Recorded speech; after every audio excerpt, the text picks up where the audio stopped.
Hello friends, कैसे हैं आप सब। उम्मीद करता हूँ आप सब अच्छे होंगे और आपकी स्टडी बिल्कुल अच्छी चल रही होगी।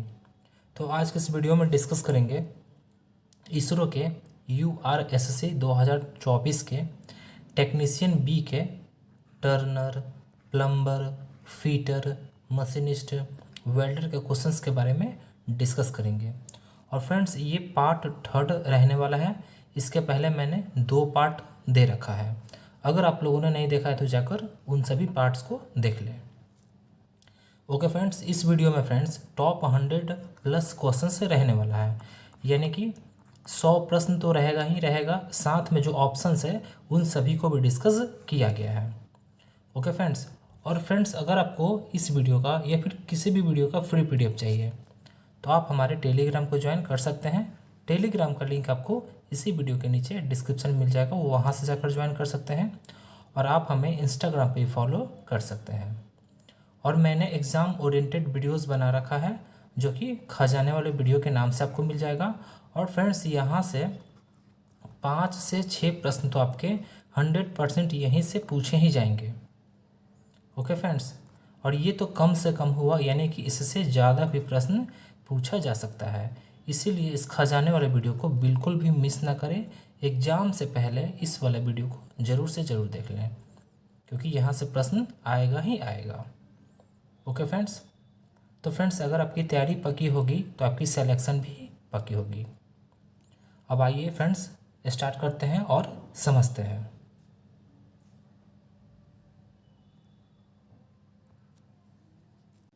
तो क्वेश्चन नंबर फर्स्ट है, रीमर में एक्स के रूप में चिन्हित कोण का नाम क्या है।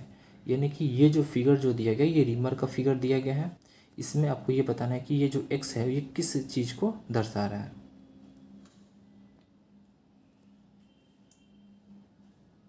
तो इसका राइट आंसर हो जाएगा ऑप्शन सी, यानी कि हेलिक्स एंगल को दर्शा रहा है। यानी कि जो एक्स है वो हेलिक्स जो एंगल है उसको दर्शा रहा है। अब आइए बाकी जितने भी सारे पार्ट्स हैं उन सभी के बारे में, नाम के बारे में डिस्कस कर लेते हैं। तो यहाँ से लेकर यहाँ तक के बीच के जो लंबाई है इसको क्या कहते हैं, तो इसको फ्लूट लेंथ कहते हैं। ओके फ्रेंड्स, और इस वाले भाग को क्या कहते हैं, इधर जो होता है इसको सैंक कहते हैं। और एक बीच में बीचों बीच एक लाइन जो गया हुआ है ये, इसको कौन सा लाइन कहते हैं, तो इसको कहते हैं रीमर एक्सिस कहते हैं। ओके फ्रेंड्स, और भी देख लेते हैं कुछ पॉइंट्स को। तो एक यहाँ पर ये जो एक तिरछा जो है इस वाले लेंथ को क्या कहते हैं, तो इसको कहते हैं चैम्फर लेंथ कहते हैं। तो आई होप ये सभी पार्ट्स के नाम आपको समझ में आ गया होगा। अगर कोई डाउट होगा तो आप कमेंट सेक्शन में पूछ सकते हैं, या फिर अगर आपको समझ में नहीं आया हो तो इस वीडियो को थोड़ा सा पीछे करके उसको अच्छे से समझ लें। अब आइए फ्रेंड्स, जो अगला जो क्वेश्चन है उसको भी डिस्कस कर लेते हैं। अगला क्वेश्चन है क्वेश्चन नंबर सेकंड, ड्रिल किए गए छेद को फिनिश करने की प्रक्रिया का क्या नाम है। तो इसका राइट आंसर हो जाएगा ऑप्शन ए, यानी कि रिमिंग। यानी कि ड्रिल किए गए जो छेद हैं उसको फिनिश करने की जो प्रक्रिया है उसी को रिमिंग कहते हैं। अब आइए रिमर के बारे में कुछ पॉइंट्स को डिस्कस कर लेते हैं। तो जो रिमर है वो किस मटेरियल यानी कि किस चीज़ से बना हुआ होता है, तो यह प्रायः हाई कार्बन स्टील का बना हुआ होता है या फिर हाई स्पीड स्टील का भी बना हुआ होता है। अब देख लेते हैं कि जो रिमर है इसके कौन कौन से भाग होते हैं। तो इसमें होता है बॉडी होता है, सैंक होता है, चैम्फर होता है। तो आई होप ये सभी आपको समझ में आ गया होगा कि जो रिमर है ये किस चीज़ से बना हुआ होता है। तो ये हाई कार्बन स्टील का भी बना हुआ होता है और हाई स्पीड स्टील का भी बना हुआ होता है, यानी कि हाई कार्बन स्टील का भी और हाई स्पीड स्टील का भी बना हुआ होता है। और जो रिमर है उसके जो भाग हैं उसके नाम कौन कौन से हैं, तो इसमें एक बॉडी होता है, एक सैंक होता है, एक चैम्फर होता है। तो आई होप ये आपको समझ में आ गया होगा। अगला क्वेश्चन भी डिस्कस कर लेते हैं।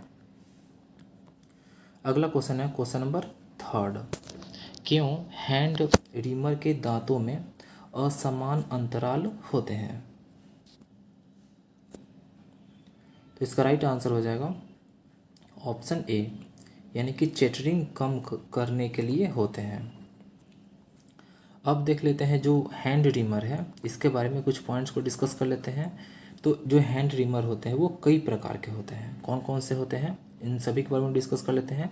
तो एक होता है पैरेलल हैंड रिमर होता है, और एक होता है टेपर हैंड रिमर होता है, एक होता है एडजस्टेबल हैंड रिमर होता है, और एक होता है टेपर पिन हैंड रिमर होता है, एक होता है एक्सपेंशन हैंड रिमर होता है, एक पायलट हैंड रिमर होता है।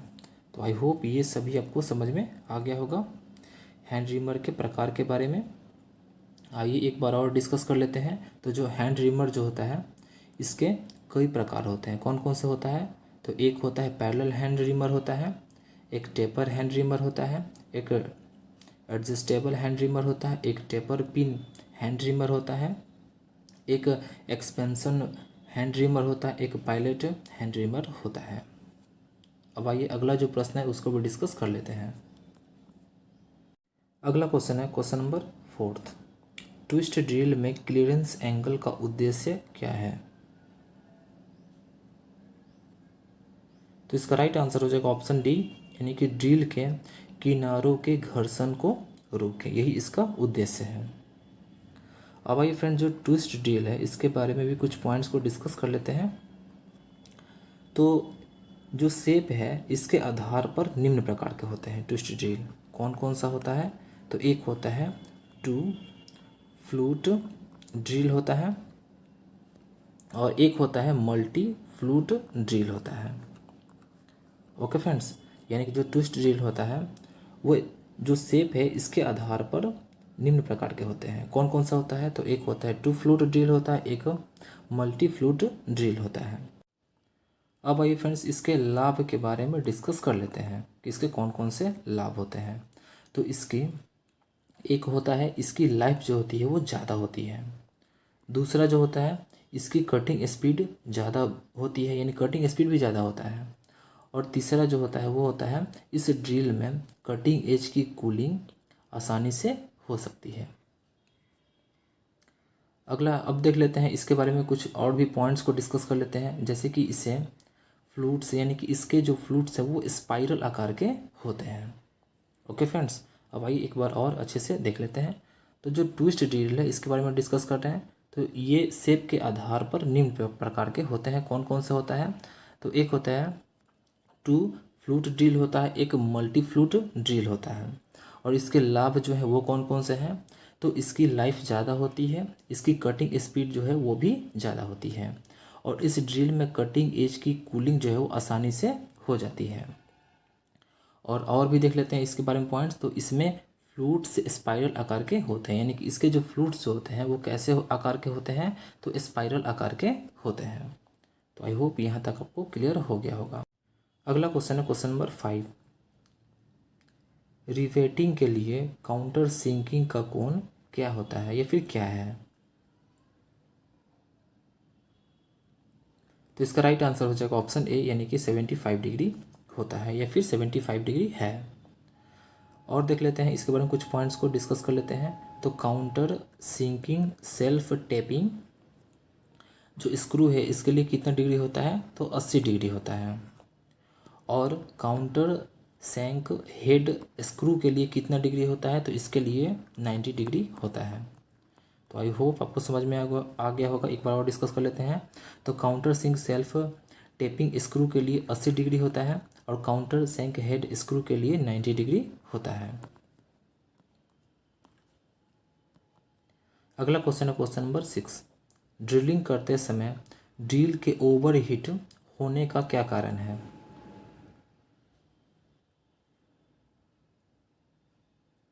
तो इसका राइट आंसर हो जाएगा ऑप्शन सी, यानी कि क्लियरेंस एंगल सही नहीं है, इसीलिए क्या होता है, तो ओवर हीट हो जाता है। अगला क्वेश्चन है क्वेश्चन नंबर 7। इस छेनी का नाम क्या है। तो इसका राइट आंसर हो जाएगा ऑप्शन बी, यानी कि वेब चीजल। ये कौन सा चीजल का फिगर दिया गया है, तो ये वेब चीजल का फिगर दिया गया है। अगला क्वेश्चन है क्वेश्चन नंबर 8। यदि ड्रिल का क्लीयरेंस कोण अधिक है तो क्या होगा?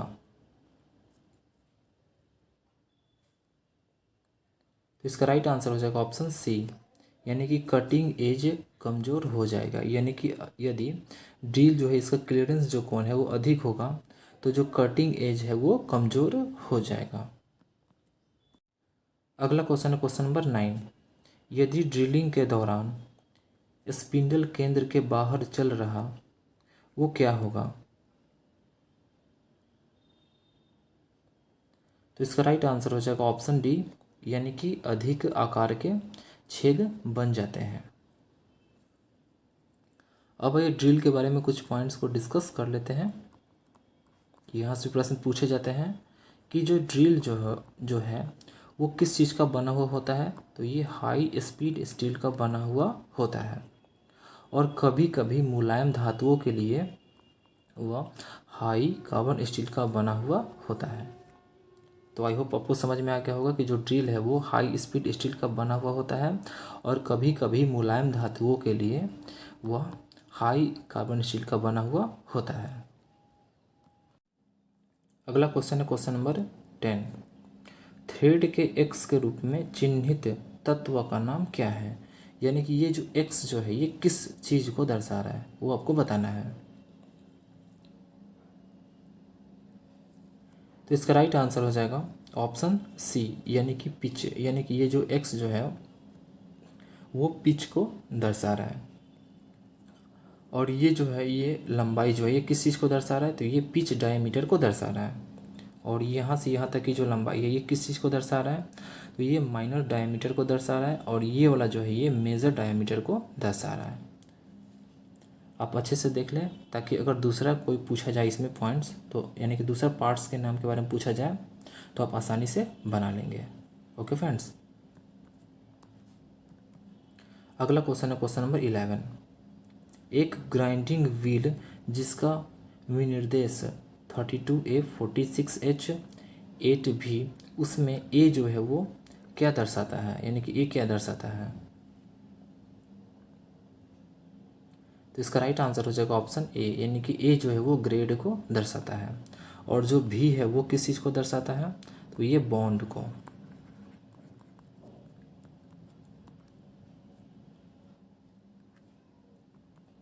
अगला क्वेश्चन है क्वेश्चन नंबर 12। कंसेंट्रिक चलने के लिए एक ग्राइंडिंग व्हील को लगाने के बाद क्या करना चाहिए? तो इसका राइट आंसर हो जाएगा ऑप्शन ए, यानी कि ट्रूइंग करना चाहिए।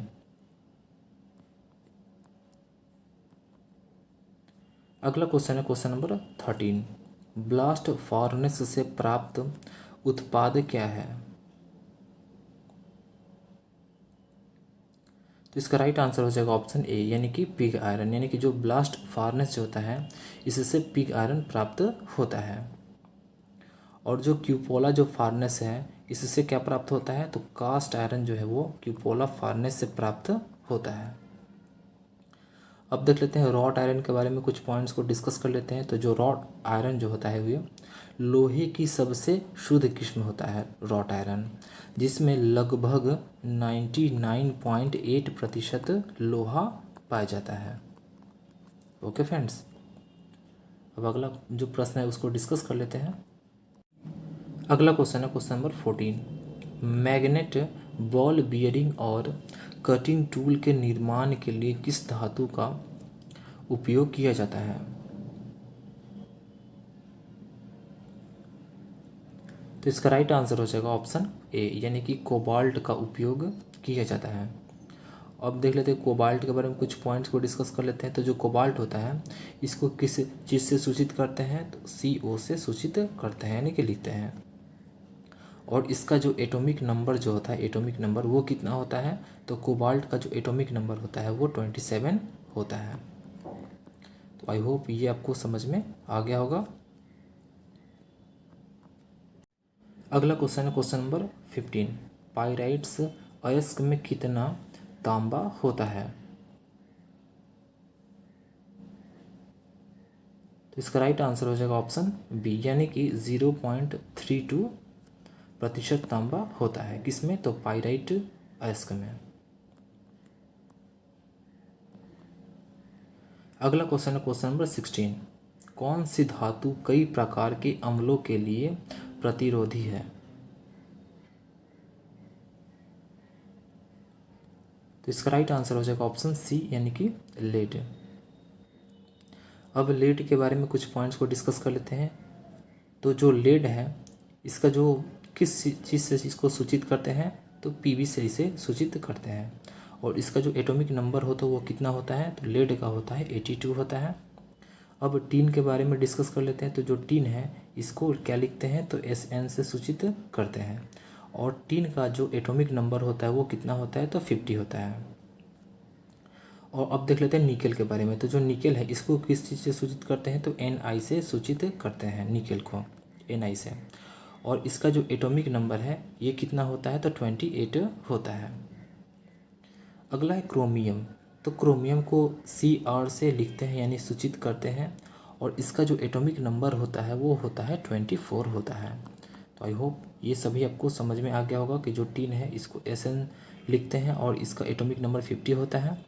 निकेल को Ni लिखते हैं और इसका एटॉमिक नंबर 28 होता है। और जो लेड है इसको Pb लिखते हैं और इसका जो एटॉमिक नंबर होता है वो 82 होता है। और जो क्रोमियम है उसको Cr लिखते हैं और इसका जो एटॉमिक नंबर होता है वो 24 होता है। तो आई होप ये सभी पॉइंट्स आपको समझ में आ गया होगा। अब अगला जो प्रश्न है उसको भी डिस्कस कर लेते हैं। तो अगला क्वेश्चन है क्वेश्चन नंबर 17। टेलीस्कोपिक गेज का उपयोग क्या है? तो इसका राइट आंसर हो जाएगा ऑप्शन डी, यानी कि छेद स्लॉट के आकार को मापने के लिए टेलीस्कोपिक गेज का उपयोग किया जाता है।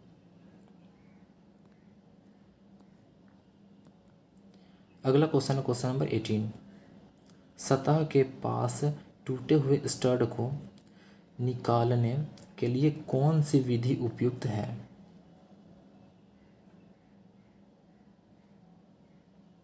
तो इसका राइट आंसर हो जाएगा ऑप्शन सी, यानी कि प्रिक पंच मेथड जो है ये उपयुक्त है। अब देख लेते हैं जो प्रिक पंच जो होता है, प्रिक पंच इसका जो एंगल होता है वो कितने डिग्री का होता है? तो वो 30 डिग्री का होता है। और जो सेंटर पंच जो होता है वो 90 डिग्री का होता है। और जो डॉट पंच जो होता है वो कितने डिग्री का होता है? तो वो 60 डिग्री का होता है। तो आई होप ये तीनों आपको समझ में आ गया होगा।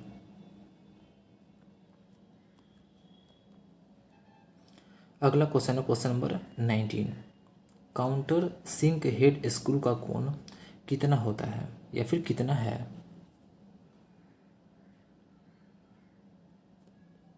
तो इसका राइट आंसर हो जाएगा ऑप्शन बी, यानी कि 90 डिग्री। अगला क्वेश्चन है क्वेश्चन नंबर 20। ड्रिल बीट में एक्स के द्वारा चिन्हित किया गया कोण का क्या नाम है? यानी कि ये जो एक्स है ये किस कोण को दर्शा रहा है इस फिगर में, ये आपको बताना है।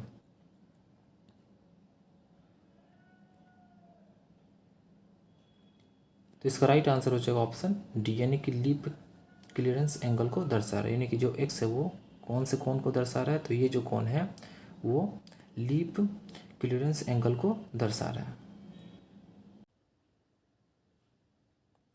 तो अगला क्वेश्चन है क्वेश्चन नंबर 21।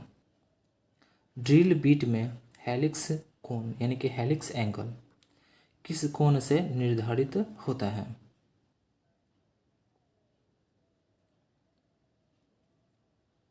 तो इसका राइट आंसर हो जाएगा ऑप्शन बी, यानी कि रेक एंगल से निर्धारित होता है। अब आइए इसके बारे में और कुछ पॉइंट्स को डिस्कस कर लेते हैं। तो जो हेलिक्स जो एंगल है उसको तो एक रेक एंगल के नाम से भी जानते हैं और दूसरा इसे फ्लूट एंगल के नाम से भी जानते हैं। यानी कि इसका 3 नाम होता है। कौन कौन सा होता है? एक तो इसका हेलिक्स एंगल होता है, दूसरा इसका फ्लूट एंगल होता है, तीसरा रेक एंगल होता है। तो आई होप ये सभी पॉइंट्स आपको समझ में आ गया होगा। अब आइए अगला जो प्रश्न है उसको वो डिस्कस कर लेते हैं। अगला क्वेश्चन है क्वेश्चन नंबर 22। रीमर का उपयोग क्या है?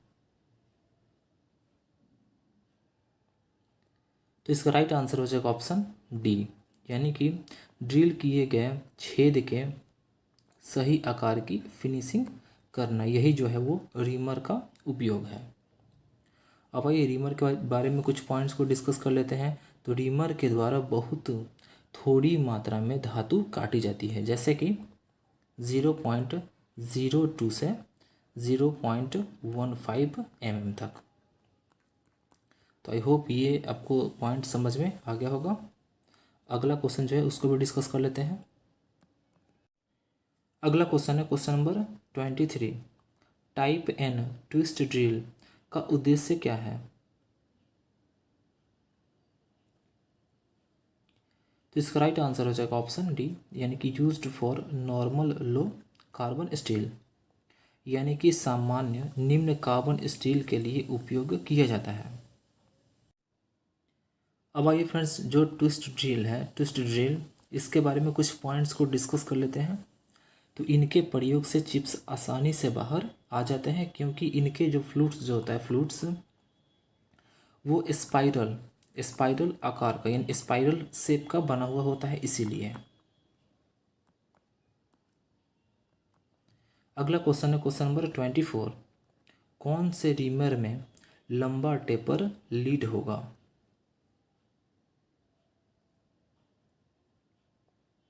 तो इसका राइट आंसर हो जाएगा ऑप्शन बी, यानी कि सॉकेट रीमर में, यानी कि सॉकेट जो रीमर है इसमें लंबा टेपर लीड होगा। अगला क्वेश्चन है क्वेश्चन नंबर 25। पायलट के साथ हैंड रीमर में पायलट का कार्य क्या है? तो इसका राइट आंसर हो जाएगा ऑप्शन डी, यानी कि रीमर को रिम्ड होने वाले होल के साथ कंसेंट्रिक करने के लिए। अगला क्वेश्चन है क्वेश्चन नंबर 26। ड्रिल के बिंदु कोण को कौन तय करता है?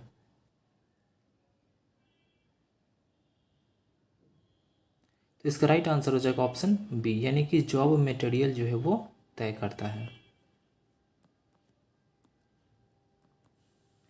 अगला क्वेश्चन है क्वेश्चन नंबर 27, और ये बहुत ही ज़्यादा इम्पॉर्टेंट है। तो 10 mm के छेद की रिमिंग करने के लिए ड्रिल आकार क्या होगा? अगर अंडर जो साइज है वो 0.2 mm और ओवर जो साइज है वो 0.05 mm है, तो इसका राइट आंसर हो जाएगा ऑप्शन बी, यानी कि 9.75 mm। अब आइए फ्रेंड्स इस प्रश्न को समझते हैं।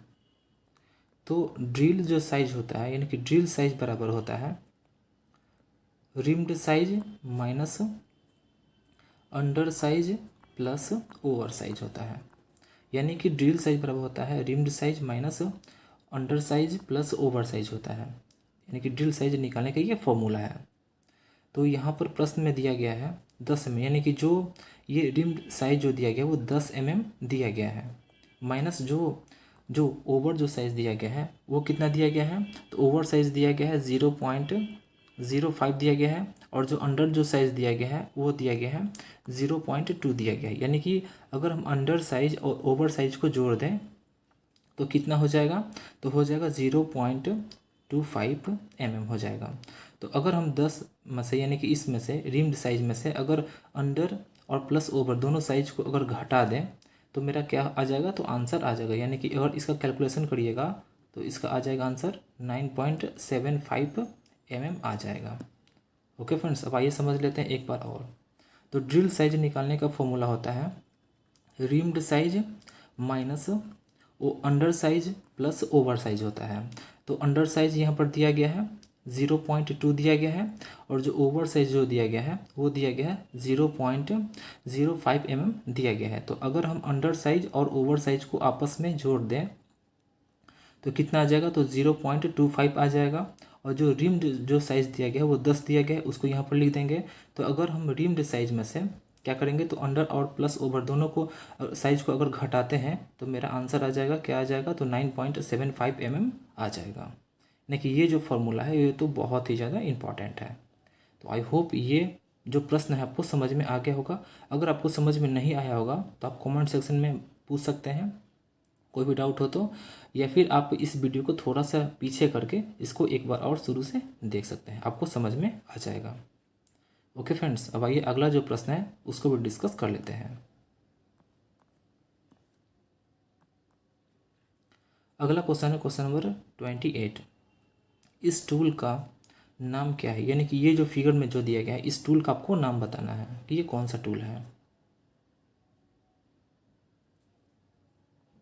तो इसका राइट आंसर हो जाएगा ऑप्शन सी, यानी कि स्टार व्हील्स ड्रेसर है। ये कौन सा है? तो स्टार व्हील्स ड्रेसर का फिगर दिया गया है।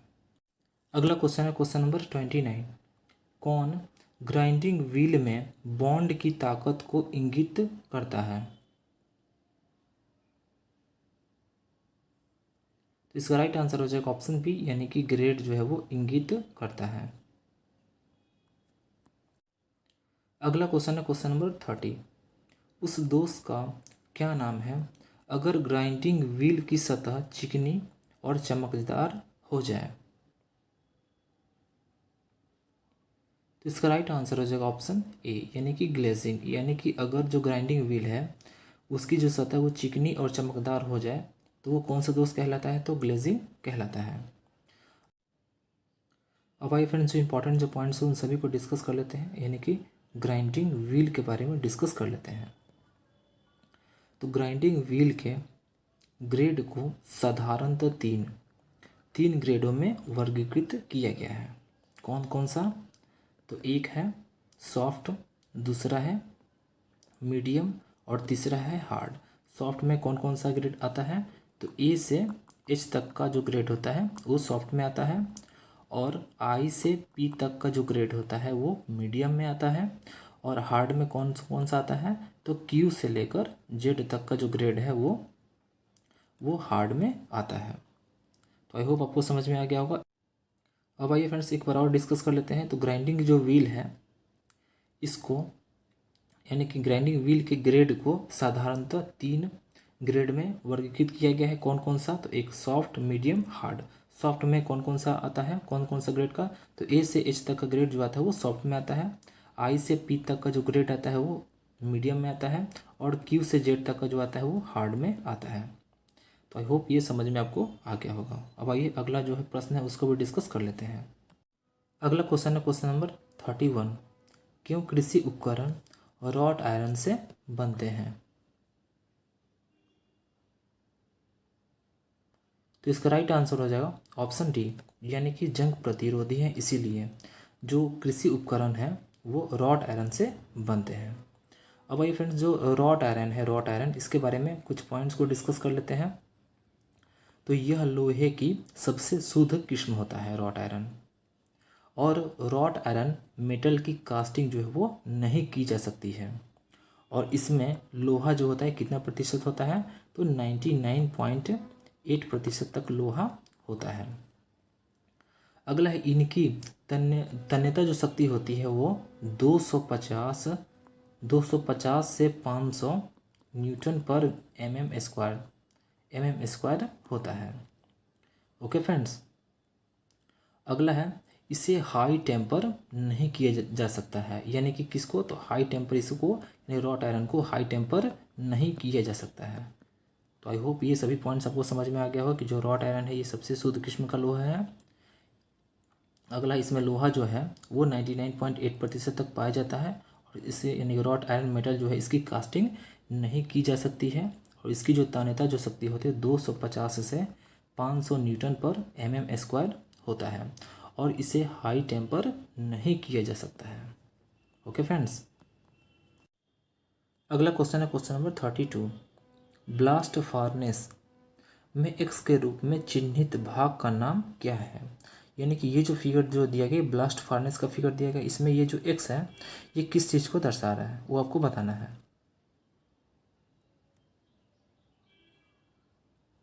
तो इसका राइट आंसर हो जाएगा ऑप्शन ए, यानी कि 2 ईयर्स को दर्शा रहा है। अगला क्वेश्चन है question number 33। Cast iron alloy में कार्बन कंटेंट की जो रेंज होती है वो क्या होती है?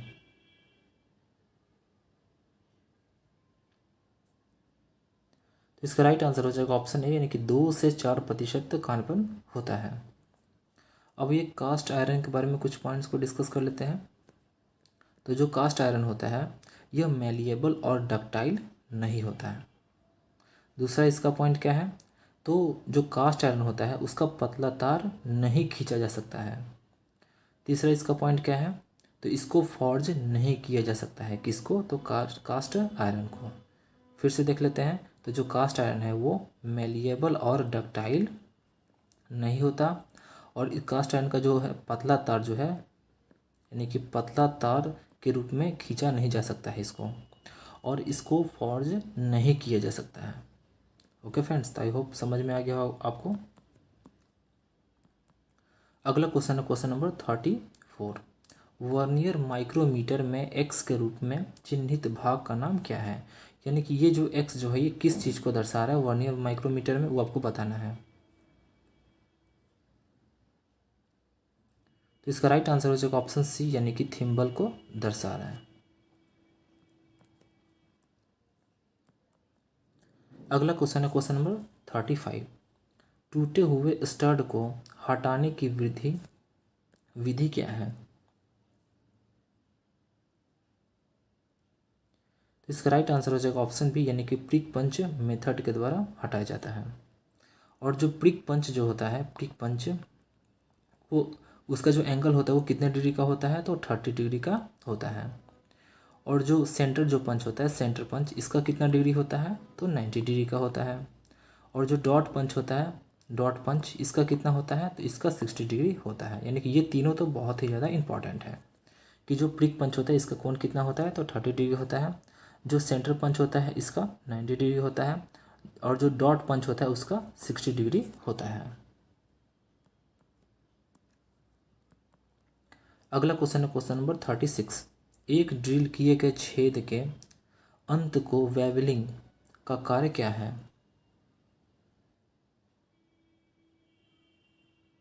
तो इसका राइट आंसर हो जाएगा ऑप्शन डी, यानी कि काउंटर सिंकिंग।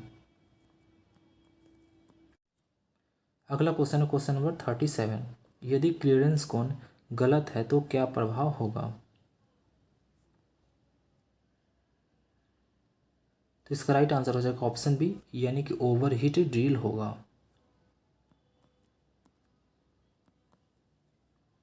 अगला क्वेश्चन है क्वेश्चन नंबर 38। एक्स के रूप में चिन्हित भाग का नाम क्या है? यानी कि ये जो एक्स जो है ये किस एंगल को दर्शा रहा है वो आपको बताना है।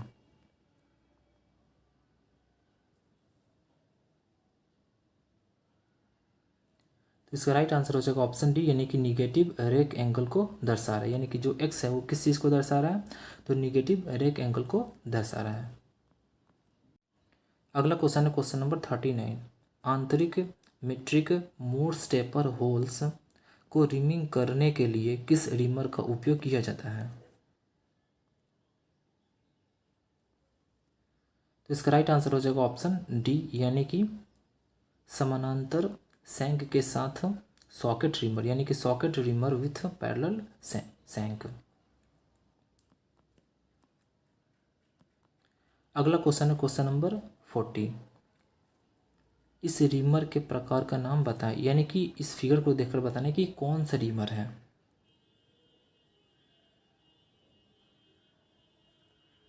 तो इसका राइट आंसर हो जाएगा ऑप्शन ए, यानी कि हैंड रिमर। ये कौन सा रिमर का फिगर दिया गया है? तो ये हैंड रिमर का फिगर दिया गया है। तो अगला क्वेश्चन है क्वेश्चन नंबर 41। एक्स से चिन्हित भाग का नाम क्या है? यानी कि ये जो एक्स जो है ये किस चीज़ को दर्शा रहा है, यानी कि ये क्या है वो आपको बताना है। तो इसका राइट आंसर हो जाएगा ऑप्शन ए, यानी कि आर्बर। यानी कि ये किस चीज़ का फिगर दिया गया है? तो ये आर्बर का फिगर दिया गया है। अगला क्वेश्चन है क्वेश्चन नंबर 42। कौन से रीमर में एक लंबा टेपर लीड होता है?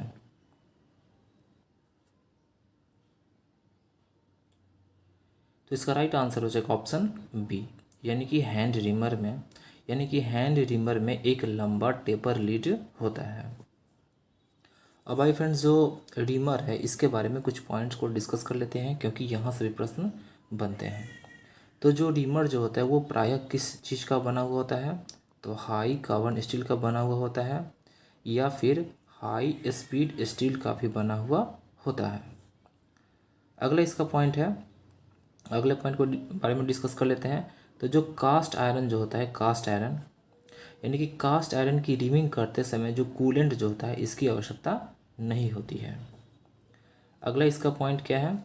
तो रीमिंग करते समय एक रीमिंग द्वारा 0.1 से 0.15 mm और फिनिश रीमिंग द्वारा 0.02 से 0.05 mm तक धातु को काटा जा सकता है या फिर काटा जाता है।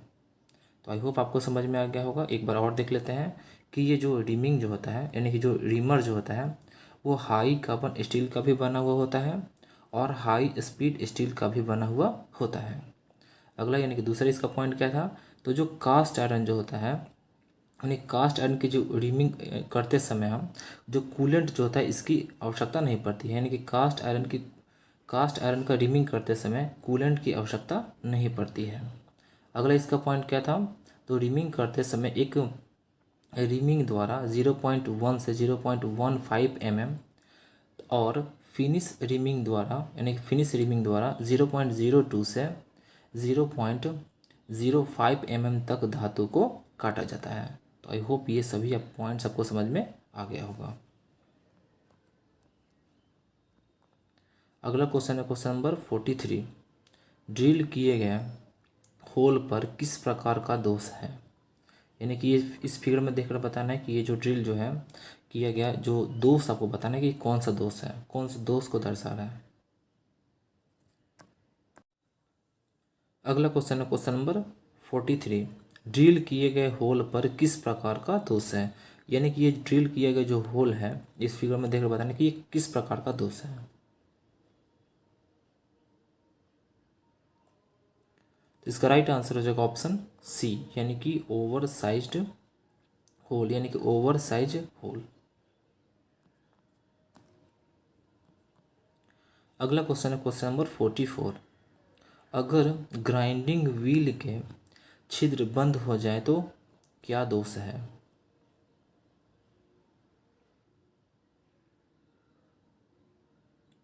तो इसका राइट आंसर हो जाएगा ऑप्शन सी, यानी कि लोडिंग। यानी कि अगर ग्राइंडिंग व्हील के दोष बंद हो जाए तो जो दोष है वो क्या कहलाता है? तो लोडिंग कहलाता है। अगला क्वेश्चन है क्वेश्चन नंबर 45। किस कास्ट आयरन में मशीन टूल में कंपन और टूल चटरिंग को कम करने की क्षमता होती है?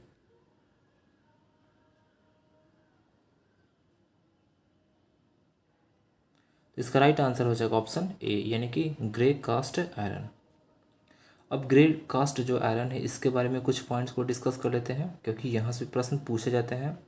तो इसमें कार्बन की जो प्रतिशत जो होती है वो 2% से 3% होता है, और मिश्रित जो कार्बन होता है, मिश्रित कार्बन, उसका प्रतिशत कितना होता है? तो वो 1% होती है। और इन्हीं के वजह से क्या होता है? तो इन्हीं की वजह से जो इसका रंग जो होता है वो कैसा होता है? तो वो भूरा होता है। अगला इसका पॉइंट क्या है? तो अगला है इसका जो पिघलाव बिंदु जो होता है ग्रे कास्ट आयरन का वो कितना होता है? तो वो होता है 1150 डिग्री सेंटीग्रेड से 1200 डिग्री सेंटीग्रेड तक होता है।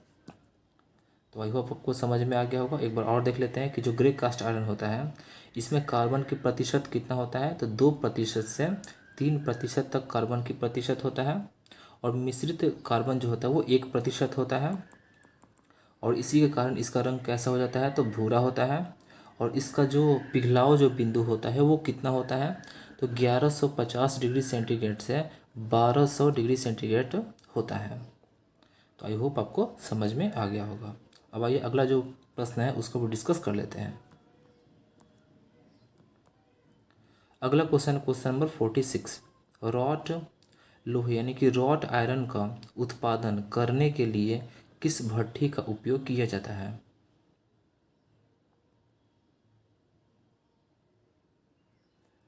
तो इसका राइट आंसर हो जाएगा ऑप्शन सी, यानी कि पुडलिंग। पुडलिंग फर्नेस का उपयोग किया जाता है किसके उत्पादन के लिए? तो रॉट आयरन जो है इसके उत्पादन के लिए।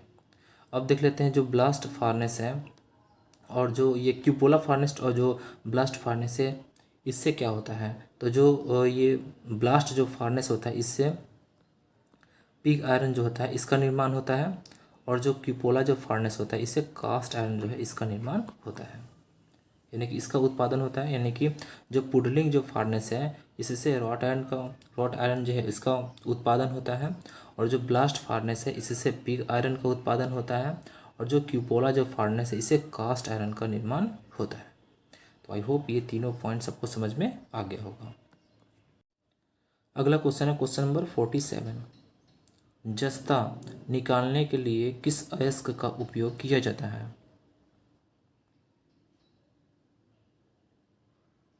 तो इसका राइट आंसर हो जाएगा ऑप्शन सी, यानी कि गैलेमाइन का उपयोग किया जाता है।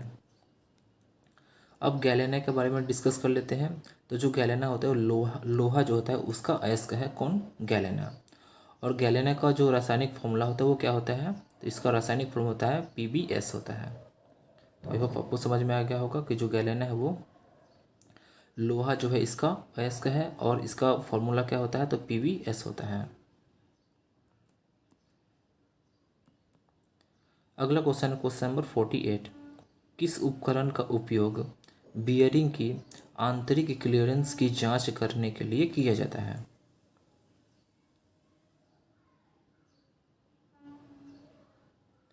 तो इसका राइट आंसर हो जाएगा ऑप्शन बी, यानी कि फिलर गेज का। यानी फिलर गेज का उपयोग किस लिए किया जाता है?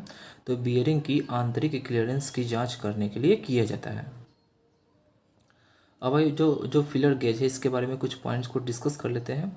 तो फिलर गेज का जो ब्लेड होता है इसकी जो मानक लंबाई होती है वो 100 mm होता है। Okay friends. अगला है इसके द्वारा इंच, यानी कि जो इंच होता है, यानी कि इंच तथा mm दोनों में माप ले सकते हैं किसके द्वारा? तो फिलर गेज के द्वारा। अगला इसका पॉइंट क्या है? तो अब डिस्कस कर लेते हैं जो वर्नियर कैलिपर है इसके बारे में डिस्कस कर लेते हैं। तो जो वर्नियर जो कैलिपर है इसका जो अल्पतमांक है वो कितना होता है? तो 0.02 mm होता है।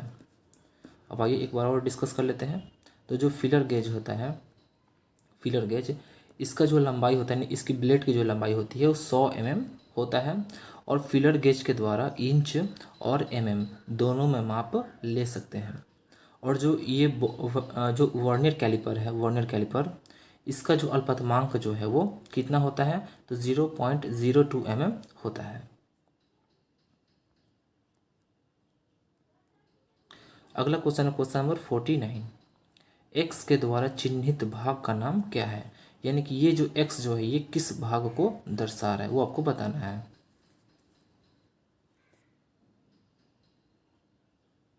तो इसका राइट आंसर हो जाएगा ऑप्शन सी, यानी कि फिंगर्स को दर्शा रहा है। अगला क्वेश्चन है क्वेश्चन नंबर 50। एक्मी थ्रेड का कोण क्या है? और ये वाला जो प्रश्न जो है ये तो बहुत ही ज़्यादा इम्पॉर्टेंट है, क्योंकि बहुत बार पूछा गया हुआ प्रश्न है। तो इसका राइट आंसर हो जाएगा ऑप्शन सी, यानी कि 29 डिग्री होता है। अब देख लेते हैं बाकियों के बारे में। तो 55 यानी कि 55 डिग्री किसका होता है? तो ये होता है एक BSW जो थ्रेड होता है इसका जो कोण होता है वो 55 डिग्री होता है। एक होता है BSF होता है, BSF थ्रेड इसका भी जो डिग्री होता है यानी कि कोण जो होता है वो 55 डिग्री होता है।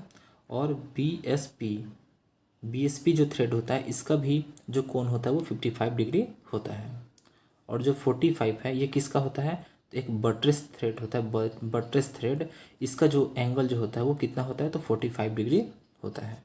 तो आई होप सभी आपको समझ में आ गया होगा कि जो एक्मी जो थ्रेड है इसका जो कोण होता है वो कितना होता है? तो 29 डिग्री होता है। और BSW, BSF, BSP तीनों थ्रेड का जो एंगल जो होता है वो कितना डिग्री होता है? तो 55 डिग्री होता है। और जो बटरेस थ्रेड है इसका कितना होता है, तो 45 डिग्री होता है। तो आई होप सभी आपको समझ में आ गया होगा। अब अगला जो प्रश्न है उसको वो डिस्कस कर लेते हैं। अगला क्वेश्चन है क्वेश्चन नंबर 51। डाई स्टॉक में सेंटर स्क्रू का लाभ क्या है?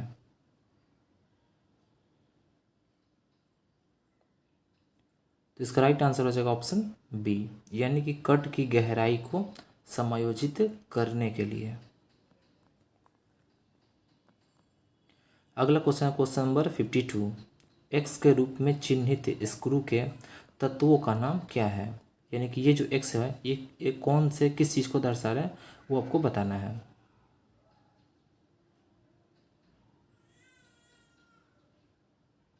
तो इसका राइट आंसर हो जाएगा ऑप्शन डी, यानी कि थ्रेड एंगल को दर्शा रहा है। किस चीज़ को दर्शा रहा है, कौन से एंगल को? तो थ्रेड एंगल को दर्शा रहा है। और फिगर में आप देख सकते हैं कि यहाँ से यहाँ तक की जो दूरी है इस थ्रेड में, वो किस चीज़ को दर्शा रहा है? तो ये मेजर डायमीटर को दर्शा रहा है। और यहाँ से यहाँ तक की जो है ये किस चीज़ को दर्शा रहा है? ये माइनर डायमीटर को दर्शा रहा है। और ये जो है ये किस चीज़ को दर्शा रहा है? तो ये इफेक्टिव डायमीटर है उसको दर्शा रहा है। अगला क्वेश्चन है क्वेश्चन नंबर 53। कौन सा पद एक पूर्ण घुमाव के स्क्रू के अक्षीय गति का वर्णन करता है? तो इसका राइट आंसर हो जाएगा ऑप्शन ए, यानी कि लीड। अब जो ये फ्लैंक है इसके बारे में कुछ पॉइंट्स को डिस्कस कर लेते हैं। तो चूड़ी की साइडों की सतहें जो है वो फ्लैंक कहलाता है।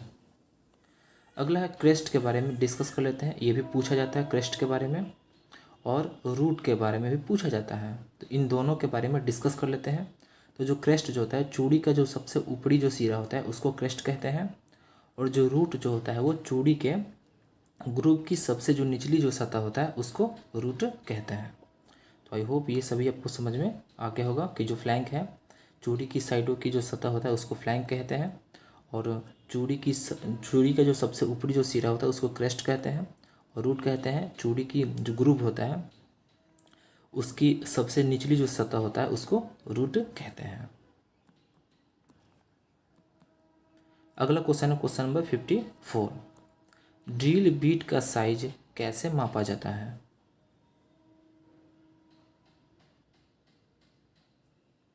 तो इसका राइट आंसर हो जाएगा ऑप्शन बी, यानी कि बिटवीन द लैंड्स, यानी कि लैंड के बीच से मापा जाता है। अगला क्वेश्चन है क्वेश्चन नंबर 55। सामान्य प्रयोजन ड्रिल का हेलिक्स कोण क्या है?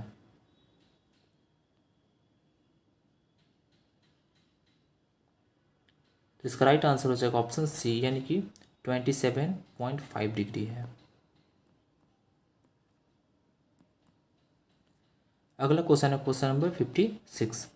इस टूल का नाम क्या है? यानी कि फिगर में देखकर बताना है कि ये कौन सा टूल है।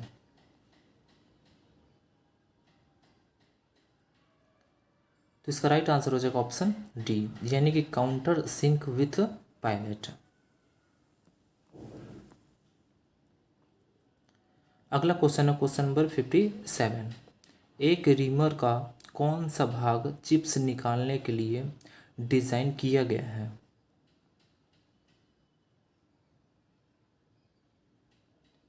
तो इसका राइट आंसर हो जाएगा ऑप्शन बी, यानी कि फ्लूट। यानी कि जो फ्लूट होता है वो चिप्स निकालने के लिए इसी को डिज़ाइन किया गया है। अगला क्वेश्चन है question number 58। Type S twist drill का उद्देश्य क्या है?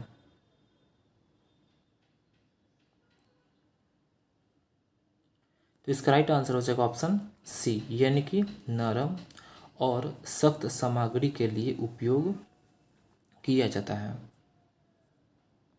अगला क्वेश्चन है क्वेश्चन नंबर 59। ड्रिलिंग में रफ छेद होने का कारण क्या है? तो इसका राइट आंसर हो जाएगा ऑप्शन डी, यानी कि ड्रिल के कटिंग एज काटने में तेज नहीं है, यही इसका कारण है। अगला क्वेश्चन है क्वेश्चन नंबर 60। उत्पादन के बाद भाग के वास्तविक अमाप को क्या कहा जाता है? तो इसका राइट आंसर हो जाएगा ऑप्शन डी, यानी कि मिनिमम साइज कहा जाता है। तो अगला क्वेश्चन है क्वेश्चन नंबर 61। इस ऑपरेशन का नाम क्या है? यानी कि ये जो फिगर देख रहे हैं ये कौन सा ऑपरेशन हो रहा है वो आपको बताना है। तो इसका राइट आंसर हो जाएगा ऑप्शन डी, यानी कि काउंटर बोरिंग। ये कौन सा ऑपरेशन हो रहा है? तो ये काउंटर बोरिंग ऑपरेशन हो रहा है। अब आइए फ्रेंड्स, काउंटर सिंकिंग और काउंटर बोरिंग इन दोनों के बारे में समझ लेते हैं कुछ पॉइंट्स को। तो पहले समझ लेते हैं काउंटर सिंकिंग के बारे में समझ लेते हैं। तो एक छेद के अंत में एक शंकु के आकार की वृद्धि करने की जो विधि होती है उसी को क्या कहते हैं? तो काउंटर सिंकिंग कहते हैं।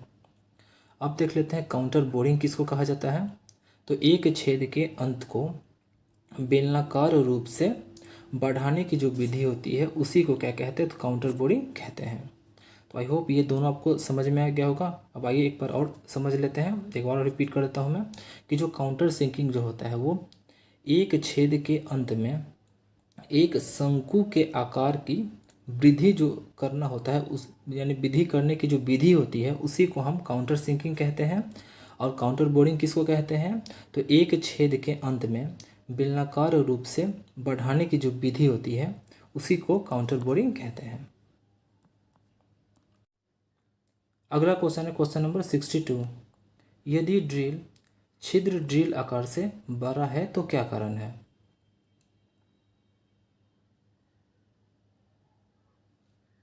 तो इसका राइट आंसर हो जाएगा ऑप्शन डी, यानी कि कर्तन किनारे के असमान कोण के कारण छिद्र ड्रिल आकार से बड़ा होगा। अब आइए फ्रेंड्स, जो ड्रिल है इसके बारे में कुछ पॉइंट्स को डिस्कस कर लेते हैं क्योंकि यहाँ से प्रश्न पूछे जाते हैं। तो ड्रिलिंग प्रक्रिया करने वाला जो औजार जो होता है उसी को क्या कहते हैं? तो ड्रिल कहते हैं। और जो ड्रिल जो होता है ये किस चीज़ का बना हुआ होता है? तो यह हाई स्पीड स्टील का बना हुआ होता है। अगला क्वेश्चन है क्वेश्चन नंबर 63। चूड़ी के दोनों सतहों से जुड़ने वाली शीर्ष सतह को कहते हैं। तो इसका राइट आंसर हो जाएगा ऑप्शन बी, यानी कि क्रिस्ट कहते हैं। अब देख लेते हैं जो रूट है उसके बारे में कुछ पॉइंट्स को डिस्कस कर लेते हैं। तो चूड़ी के ग्रुप की सबसे जो निचली सतह होता है उसी को रूट कहते हैं। अब फ्लैंक जो है इसके बारे में कुछ पॉइंट्स को डिस्कस कर लेते हैं। तो चूड़ी की साइडों की जो सतह होता है उसी को फ्लैंक कहते हैं। अब जो पिच है इसके बारे में कुछ पॉइंट्स को डिस्कस कर लेते हैं। तो दो बराबर वाली चूड़ियों पर स्थित क्रॉसपॉन्डिंग पॉइंट्स जो होता है उसके मध्य अक्ष के समानांतर जो दूरी होता है उसी को पिच कहते हैं। तो आई होप आपको समझ में आ गया होगा कि जो रूट है वो किसको कहते हैं। तो चूड़ी के ग्रुप की सबसे निचली जो सतह होता है उसको रूट कहते हैं। फ्लैंक किसको कहते हैं? तो चूड़ी की सतह जो होती है यानी चूड़ी की जो साइड होती है उसकी जो सतह होती है उसी को फ्लैंक कहते हैं। पिच किसको कहते हैं? तो दो बराबर वाली चूड़ियों पर स्थित कॉरस्पॉन्डिंग जो पॉइंट होता है उसके मध्य अक्ष के समानांतर की जो दूरी होती है उसी को पिच कहते हैं। तो आई होप आपको सभी समझ में आ गया होगा। अब अगला जो प्रश्न है उसको भी डिस्कस कर लेते हैं। तो अगला क्वेश्चन है क्वेश्चन नंबर 64। ग्राइंडिंग व्हील के विनिर्देश 32A 46H 8B में भी क्या दर्शाता है?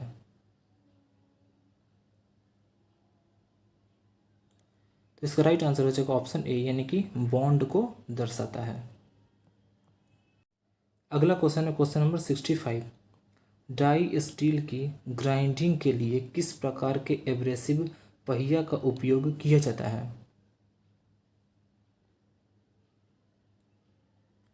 तो इसका राइट आंसर हो जाएगा ऑप्शन सी, यानी कि वाइट एल्यूमिनियम ऑक्साइड। और जो सिलिकॉन जो कार्बाइड होता है इसका फॉर्मूला क्या होता है? तो इसका होता है SiC, लिखते हैं SiC से।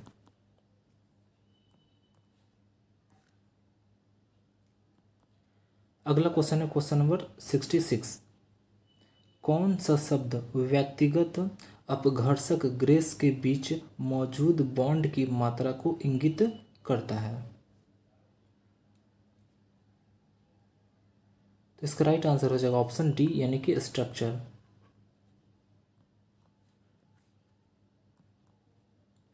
अगला क्वेश्चन है क्वेश्चन नंबर 67। वर्नियर माइक्रोमीटर में एक्स के रूप में चिन्हित भाग का नाम क्या है, यानी कि ये जो एक्स जो है ये किस चीज को दर्शा रहा है।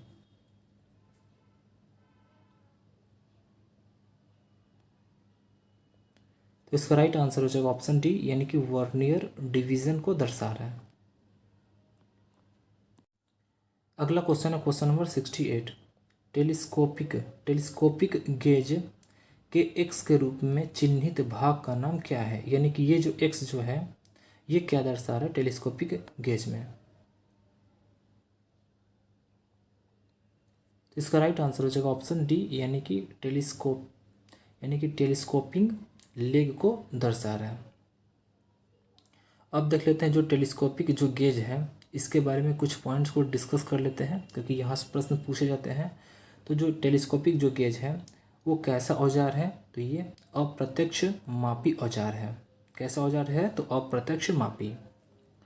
और जो इससे क्या किया जाता है, तो इसका प्रयोग अंदरूनी बड़े सुराखों को मापने के लिए किया जाता है। किसका, तो टेलीस्कोपिक गेज का। तो आई होप ये दोनों पॉइंट सबको समझ में आ गया होगा कि जो टेलीस्कोपिक जो गेज होता है वो कैसा औजार होता है। तो अप्रत्यक्ष मापी औजार है और इसका प्रयोग अंदरूनी बड़े सुराख को मापने और चेक यानी कि मापने के लिए भी किया जाता है और चेक करने के लिए भी किया जाता है, यानी कि दोनों के लिए। तो आई होप आपको समझ में आ गया होगा। अगला क्वेश्चन है क्वेश्चन नंबर 69। इस टूल का नाम क्या है, यानी कि ये जो फिगर में देख रही है कौन सा टूल है, इसका क्या नाम है वो आपको बताना है।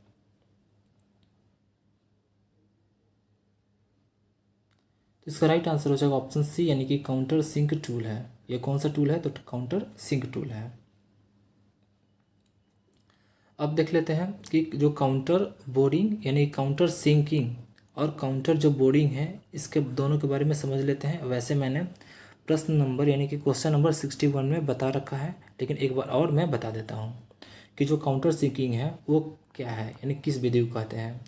तो एक छेद के अंत में एक शंकु के आकार की वृद्धि करने की जो विधि होती है उसी को काउंटर सिंकिंग कहते हैं। और काउंटर बोरिंग किसको कहते हैं, तो एक छेद के अंत को बेलनाकार रूप से बढ़ाने की जो विधि है उसी को काउंटर बोरिंग कहते हैं। अगला क्वेश्चन है क्वेश्चन नंबर 70।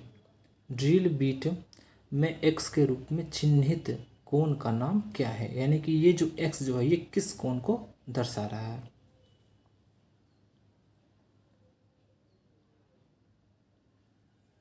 तो इसका राइट आंसर हो जाएगा ऑप्शन सी यानी कि पॉइंट एंगल को दर्शा रहा है। यानी कि ये जो एक्स है ये पॉइंट एंगल को दर्शा रहा है, जो कि यहाँ से यहाँ तक की जो एंगल है उसी को पॉइंट एंगल कहते हैं, उसी चीज़ को ये दर्शा रहा है।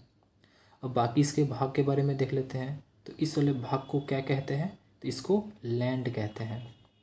इसको क्या कहते हैं, तो इसको कहते हैं एज कहते हैं, एज। Okay friends. और इसको क्या कहते हैं, तो इसको लीप कहते हैं। और ये तो पॉइंट एंगल आपको पता ही है। और इसके बीच एक एक्सिस जाता है जिसको क्या कहते हैं, तो जिसको कहते हैं ड्रिल एक्सिस कहते हैं। तो आई होप सभी पॉइंट्स के नाम आपको समझ में, यानी कि सभी इसके पार्ट्स के नाम के बारे में आपको समझ में आ गया होगा कि इसको किसको क्या कहते हैं। Okay friends. अब आइए अगला जो प्रश्न है उसको डिस्कस कर लेते हैं। अगला क्वेश्चन है क्वेश्चन नंबर 71। रीमर में एक्स के रूप में चिन्हित अवयव का नाम क्या है, यानी कि ये जो एक्स जो है ये किस चीज़ को दर्शा रहा है वो आपको बताना है। तो इसका राइट आंसर हो जाएगा ऑप्शन ए यानी कि ये फेस को दर्शा रहा है। किस चीज़ को दर्शा रहा है, तो फेस को दर्शा रहा है। अगला क्वेश्चन है क्वेश्चन नंबर 72। कौन सा कोण ड्रिल के रेक कोण को निर्धारित करता है।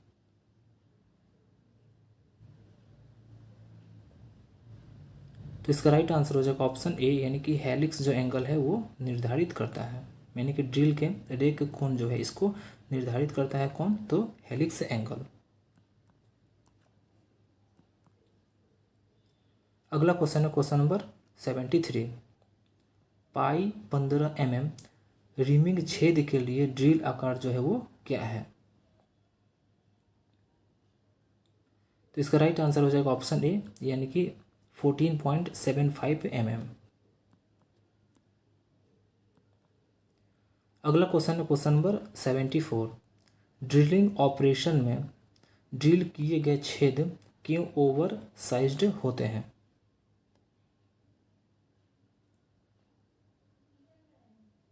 तो इसका राइट आंसर हो जाएगा ऑप्शन बी, यानी कि असमान लीप लंबाई। अगला क्वेश्चन है क्वेश्चन नंबर 75। ड्रिल किए गए छेद पर फ्लैट सीट बनाने वाले ऑपरेशन का नाम क्या है?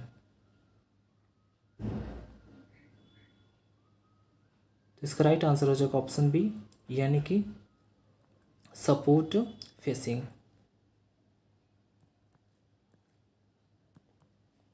अगला क्वेश्चन है क्वेश्चन नंबर 76। ड्रिल में फ्लूट्स का उद्देश्य क्या है?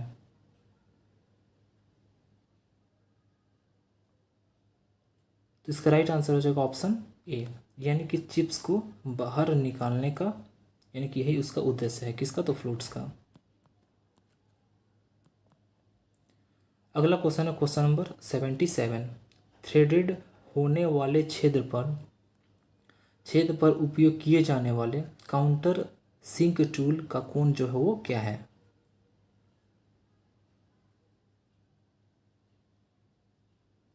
तो इसका राइट आंसर हो जाएगा ऑप्शन डी, यानी कि 120 डिग्री। अगला क्वेश्चन है क्वेश्चन नंबर 78।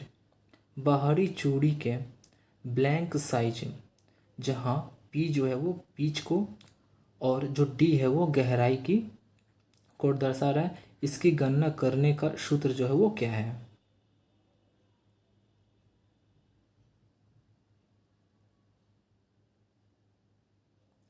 तो इसका राइट आंसर हो जाएगा ऑप्शन ए, यानी कि डी बराबर स्मॉल डी माइनस पी बटे 10, यही है। यानी कि जो कैपिटल डी जो है वो किस चीज़ को दर्शा रहा है? तो वो दर्शा रहा है blank size of external thread को दर्शा रहा है। और जो स्मॉल डी है वो किस चीज़ को दर्शा रहा है? तो वो दर्शा रहा है डेप्थ को दर्शा रहा है, और जो पी है वो पिच को दर्शा रहा है। तो डी बराबर, यानी कैपिटल डी बराबर स्मॉल डी माइनस पी बटे 10, यही सूत्र होता है। अगला क्वेश्चन है क्वेश्चन नंबर 79। डाई का नाम क्या है? यानी कि इस फिगर में जो डाई जो दिया गया इसका नाम आपको बताना है कि ये कौन सा डाई है। तो इसका राइट आंसर हो जाएगा ऑप्शन बी, यानी कि हाफ डाई। ये कौन सा डाई है? तो हाफ डाई का फिगर दिया गया है। अगला क्वेश्चन है क्वेश्चन नंबर 80। किस प्रकार की चूड़ी के रूट और क्रेस्ट अर्धवृत्त बनाते हैं? तो इसका राइट आंसर हो जाएगा ऑप्शन सी, यानी कि नकल चूड़ी। तो अगला क्वेश्चन है क्वेश्चन नंबर 81। ग्राइंडिंग व्हील विनिर्देश 41A 46H 5U8 में जो 5 है वो क्या दर्शाता है? तो इसका राइट आंसर हो जाएगा ऑप्शन सी, यानी कि स्ट्रक्चर को दर्शाता है। और ये जो अब ग्राइंडिंग व्हील जो है, ग्राइंडिंग व्हील, इसके बारे में कुछ पॉइंट्स को डिस्कस कर लेते हैं।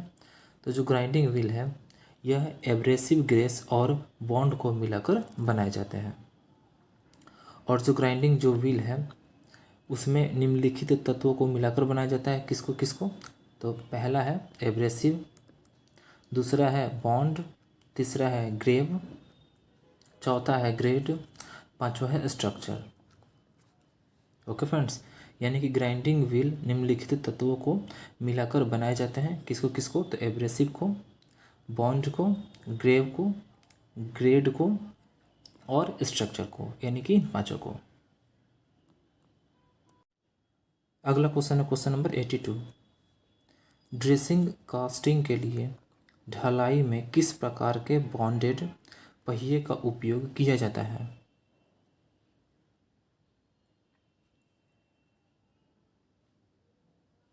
तो इसका राइट आंसर हो जाएगा ऑप्शन डी, यानी कि रेजोनाइट बॉन्ड का उपयोग किया जाता है। अगला क्वेश्चन है क्वेश्चन नंबर 83। सीमेंटेड कार्बाइड को ग्राइंड करने के लिए किस प्रकार के एब्रेसिव का उपयोग किया जाता है?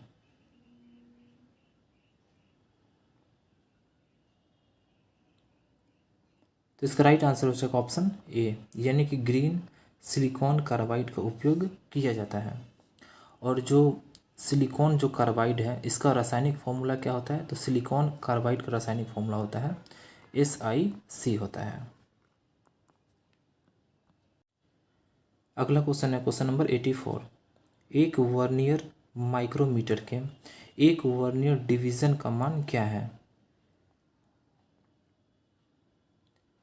तो इसका राइट आंसर हो जाएगा ऑप्शन सी, यानी कि 0.009 mm। अब आइए कुछ पॉइंट्स को भी डिस्कस कर लेते हैं, जैसे outside micrometer, inside micrometer, depth micrometer. इन तीनों का जो अल्पतमांक जो होता है वो कितना होता है? तो इन तीनों का होता है 0.01 mm होता है, यानी कि आउटसाइड माइक्रोमीटर का अल्पतमांक होता है 0.01। इनसाइड माइक्रोमीटर का अल्पतमांक जो होता है वो भी कितना होता है? तो 0.01 होता है। जो डेप्थ माइक्रोमीटर इसका अल्पतमांक जो होता है वो भी 0.01 mm होता है। और जो वर्नियर माइक्रोमीटर होता है, वर्नियर माइक्रोमीटर इसका जो अल्पतमांक होता है वो कितना होता है? तो वो होता है 0.02 mm होता है। तो आई होप आपको समझ में आ गया होगा।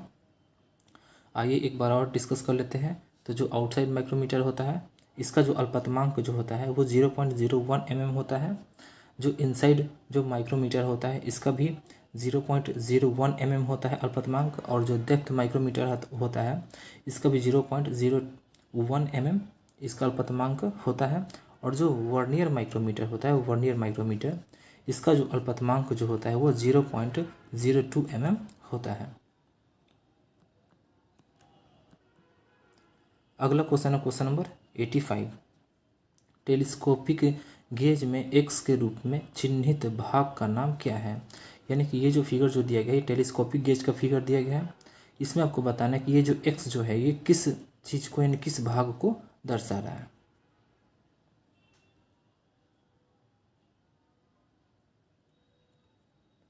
तो इसका राइट आंसर हो जाएगा ऑप्शन सी, यानी कि प्लंजर लॉक को दर्शा रहा है। अगला क्वेश्चन है क्वेश्चन नंबर 86। टूटे हुए स्टड को निकालने की विधि क्या है?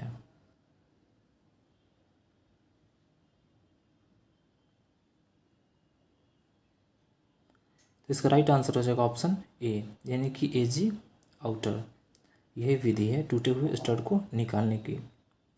अब देख लेते हैं कुछ पॉइंट्स को डिस्कस कर लेते हैं, जैसे कि प्रिक पंच और डॉट पंच, सेंटर पंच।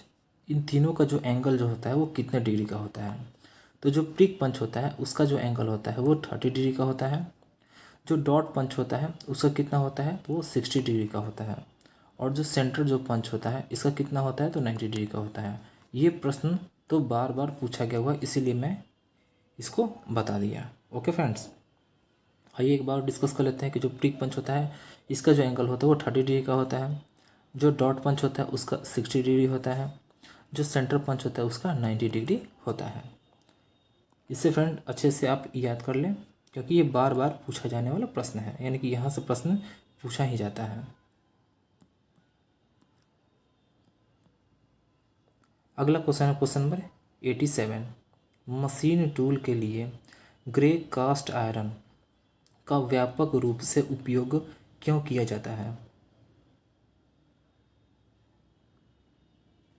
तो इसका राइट आंसर हो जाएगा ऑप्शन डी, यानी कि वेरी डिफ़िकल्ट टू मशीनिंग, यानी कि मशीनिंग के लिए बहुत मुश्किल है। अगला क्वेश्चन है क्वेश्चन नंबर 88। क्यों कृषि उपकरण रॉट आयरन से बनते हैं?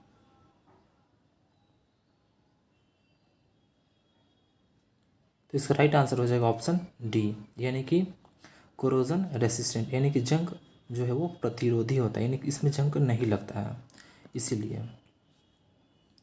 और फ्रेंड्स जो रॉट आयरन जो होता है, रॉट आयरन ये सबसे शुद्ध किस्म का लोहा होता है और इसमें लोहा की मात्रा 99.8 यानी कि लगभग 99.8% होता है।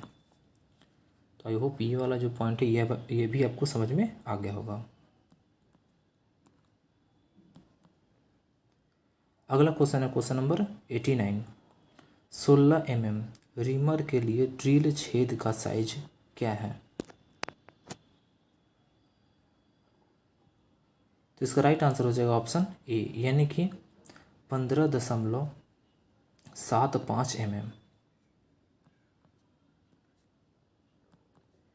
अगला क्वेश्चन है क्वेश्चन नंबर 90।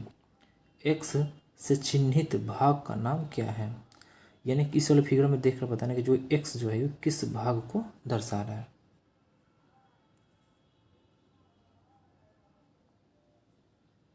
तो इसका राइट आंसर हो जाएगा ऑप्शन बी, यानी कि वेबल पिनियन को दर्शा रहा है। अगला क्वेश्चन है क्वेश्चन नंबर 91। 5-10 mm की रिमिंग के लिए ड्रिल किए गए छेद का साइज क्या है?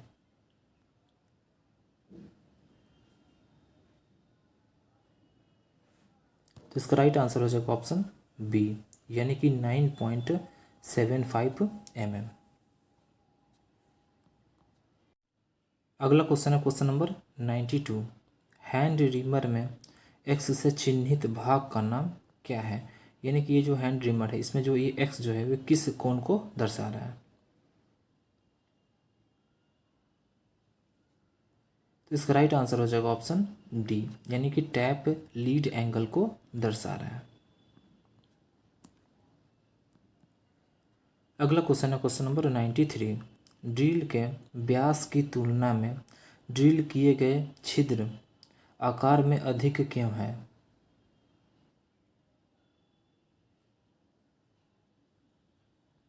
तो इसका राइट आंसर हो जाएगा ऑप्शन डी, यानी कि कटिंग एज की असमान लंबाई के कारण। अगला क्वेश्चन है क्वेश्चन नंबर 94। थ्रेडिंग के लिए ड्रिल किए गए छेद के अंत में चेम्फरिंग के लिए काउंटर सिंक कोण क्या होता है?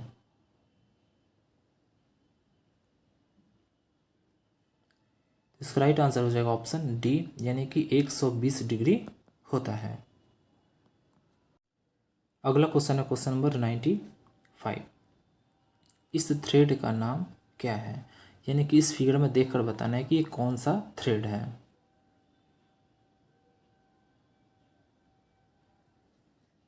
तो इसका राइट आंसर हो जाएगा ऑप्शन डी, यानी कि सॉ टीथ थ्रेड है।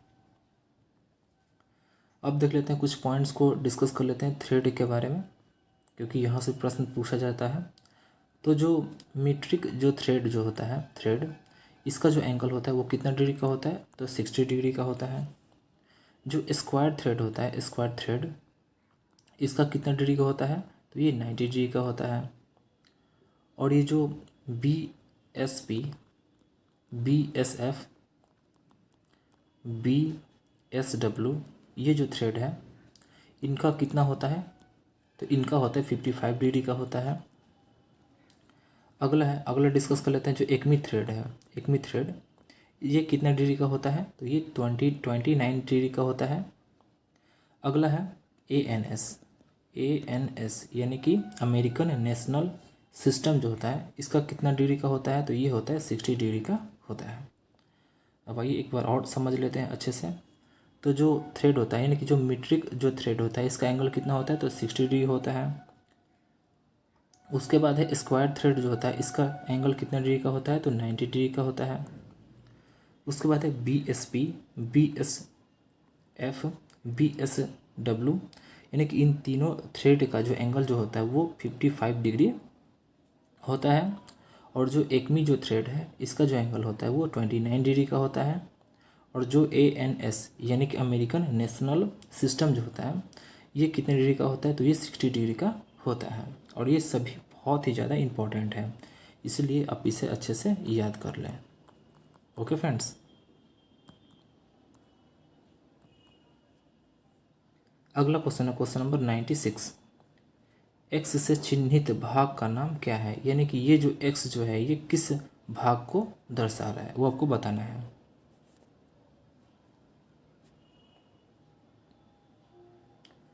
तो इसका राइट आंसर हो जाएगा ऑप्शन डी, यानी कि हेलिक्स एंगल को दर्शा रहा है। अब आइए फ्रेंड्स कुछ पॉइंट्स को समझ लेते हैं, जैसे कि फ्लैंक के बारे में समझ लेते हैं कि फ्लैंक किसको कहते हैं। तो चूड़ी की साइड की जो सतह होती है उसको फ्लैंक कहते हैं। जो क्रेस्ट है वो किसको कहते हैं, तो चूड़ी का सबसे ऊपरी जो सिरा होता है उसी को क्रेस्ट कहते हैं।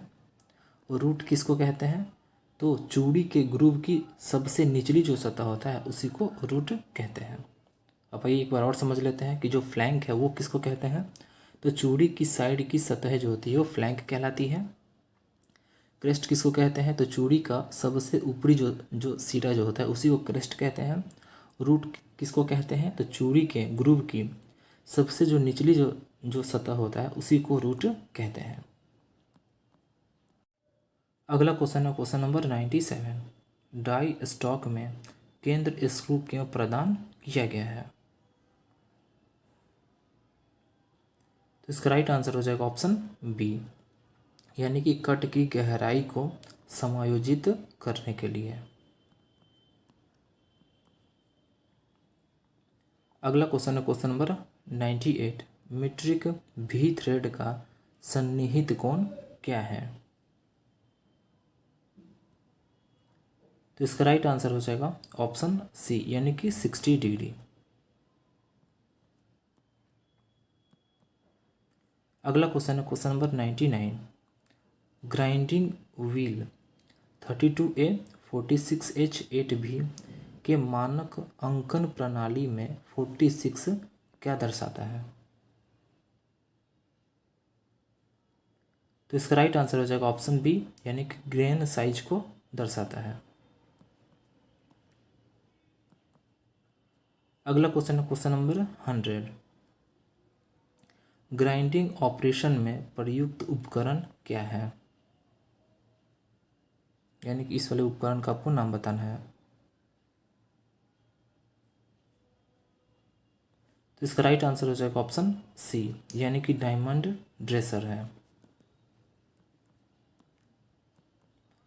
तो फ्रेंड्स आज के लिए इतना ही। वीडियो कैसा लगा, अगर आपको वीडियो अच्छा लगा हो तो वीडियो को लाइक करें, चैनल को सब्सक्राइब करें और बेल आइकन को दबाएं ताकि कोई भी नोटिफिकेशन हो उसका मैसेज आपके पास सबसे पहले पहुंचे। और फ्रेंड्स अगर आपको फ्री पीडीएफ चाहिए, फ्री पीडीएफ, तो आप हमारे टेलीग्राम को ज्वाइन कर सकते हैं। टेलीग्राम का लिंक आपको इसी वीडियो के नीचे डिस्क्रिप्शन में मिल जाएगा, वहाँ से जाकर ज्वाइन कर सकते हैं। और फ्रेंड्स अभी तक आप लोगों ने खजाने वाले वीडियो को नहीं देखा है तो जाकर देख सकते हैं, क्योंकि यहाँ से 5 से 6 नंबर, यानी कम से कम 5 से 6 नंबर तो पूछे ही जाते हैं हर एक एग्जाम में। इससे ज़्यादा भी प्रश्न पूछा जा सकता है और ये सभी टेटों के लिए है। और इसमें वैसे वैसे टॉपिक्स को लिया गया है जहाँ से प्रश्न डायरेक्टली पूछा जाता है। इसीलिए मैं बोल रहा हूँ कि इस वाले वीडियो को एग्ज़ाम से पहले देखना बिल्कुल भी ना भूलें। Okay friends, thanks for watching.